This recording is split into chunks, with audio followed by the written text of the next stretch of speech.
Menurut pandangan kami, pembongkaran ini tidak boleh sebenarnya dilakukan secara sepihak, terlebih jika legalitas suatu usaha sudah diurus dengan sah.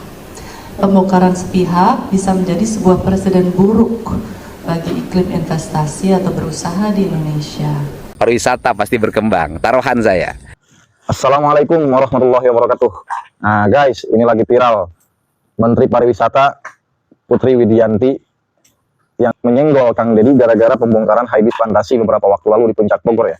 Nah, dia mengatakan bahwa tidak boleh melakukan pembongkaran tempat wisata secara sepihak karena hal ini bisa menjadi presiden buruk bagi kepariwisataan di Indonesia.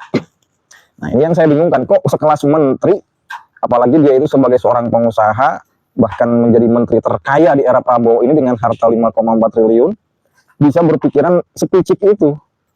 Lalu bagaimana Kang Deddy menyikapinya? Nah, dengan gampang Kang Deddy langsung memberikan penjelasan bagaimana itu untuk meningkatkan kepariwisataan. Nah, kayaknya ini Menteri Pariwisata harus kuliah lagi kepada Kang Deddy ini. Bagaimana Bapak Aing menjelaskannya? Ayo kita simak. Kenapa dibongkar?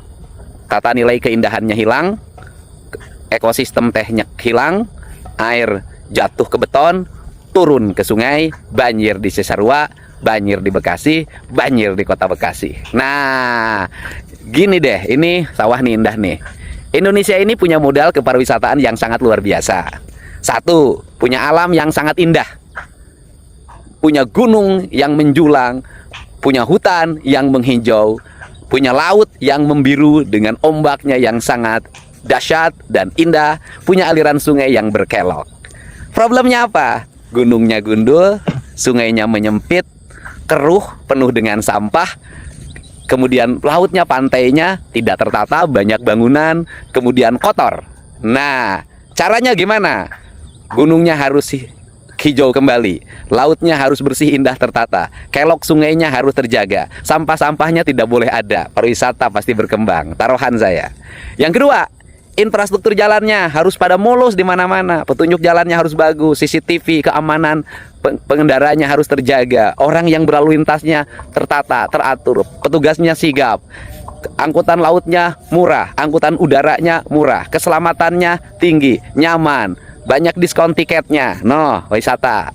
Yang ketiga, masyarakatnya ramah, menjaga budayanya, menjaga tradisinya, tidak berbohong, tidak menaikkan tarif angkutan, tidak menaikkan tarif beca, tidak menaikkan tarif andong, tidak menaikkan tarif ojek, tidak menaikkan tarif Grab, tidak menaikkan tarif taksi terhadap wisatawan, tidak menaikkan tarif makanan kepada wisatawan. Nah, kejujuran para pelaku usaha di bidang transportasi, di bidang makanan, di bidang fashion, yang jualan kaos, jualan baju, souvenir, semuanya sesuai dengan harga yang sebenarnya, nggak boleh ditambah-tambahin. Kemudian yang berikutnya apa lagi? Keamanan negaranya harus aman, bebas dari konflik, tidak boleh jalannya macet karena orang terus-terusan menggunakan jalan untuk menyampaikan berbagai pikiran dan gagasan dalam setiap hari. Kemudian tidak ada perkelahian antar geng, antar kampung, antar kabupaten, antar suku, nggak boleh. Harus tertib negaranya, harus nyaman negaranya, tidak boleh ada pemalakan, tidak boleh ada premanisme, harus bersih. Kemudian yang berikutnya adalah apa lagi?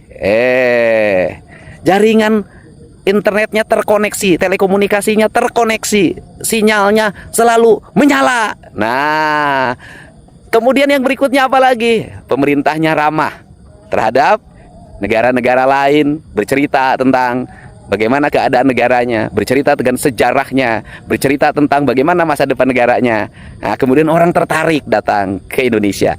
Jadi itu cara bagaimana kita meningkatkan kepariwisataan, sehingga kita tidak menjadi pariwisata pemain lokalan. Apa pemain lokalan? Hanya ngandelin anak sekolah dari studi tour. Nggak akan maju negara ini. Buat apa? Karena devisanya nggak akan masuk. Kita berharap devisa negara itu lahir dari kepariwisataan, yaitu duit luar negeri masuk ke kita, bukan duit kita terus lari ke luar negeri. Caranya bagaimana? Perjalanan tiket Jakarta-Bali harus lebih murah dibanding Jakarta-Singapura. Perjalanan tiket Jakarta Labuan Bajo harus lebih murah dibanding Jakarta Malaysia. Nah, Jakarta Thailand. Jadi perjalanan domestik kita harus lebih murah dibanding dengan perjalanan tiket ke luar negeri. Itu caranya. Kalau itu terjadi, maka orang luar negeri datang ke kita. Tapi kalau sebaliknya, perjalanan luar negeri lebih murah, pada kabur ke luar negeri. harus apa yang dilakukan? Membangun branding bangsa. Bagaimana membangun branding bangsa? Kita harus percaya, yakin pada keberadaban bangsa kita.